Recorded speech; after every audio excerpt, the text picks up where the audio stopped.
પાટણ જિલ્લાના રાધનપુર એપીએમસીમાં આવેલી એક પેઢી પર જિલ્લા પુરવઠા વિભાગે દરોડો પાડી રૂપિયા 3.31 લાખનો શંકાસ્પદ અનાજનો જથ્થો જપ્ત કર્યો છે. ખાનગી બાતમીના આધારે આ કાર્યવાહી હાથ ધરવામાં આવી હતી.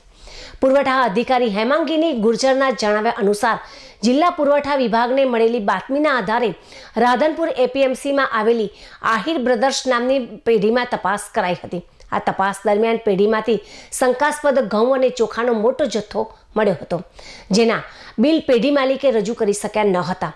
જપ્ત કરાયેલા જથ્થામાં અંદાજિત 1980 કિલો ઘઉં અને આશરે 10,234 કિલો ચોખાનો સમાવેશ થાય છે.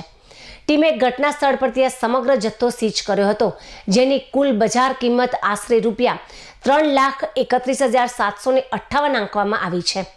જપ્ત કરાયેલ મુદ્દામાલને આગળની કાર્યવાહી માટે રાધનપુર ગોડાઉન ખાતે સુરક્ષિત રીતે રાખવામાં આવ્યો છે. આ સમગ્ર મામલે પુરવઠા વિભાગ દ્વારા કાયદેસરની કાર્યવાહી અને વધુ તપાસ હાલમાં ચાલુ છે.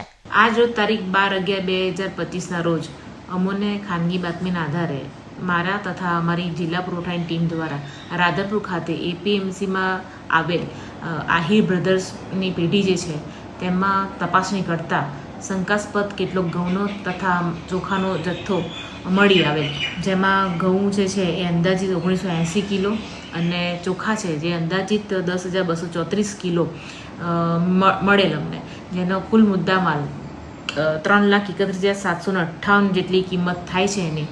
અને તે બાબતે અમે તેનું જે મુદ્દામાલ છે એ સીઝ કરીને રાધનપુર ગોડાઉન ખાતે મૂકેલ અને તેની આગળની કાર્યવાહી હજી પણ ચાલુમાં છે.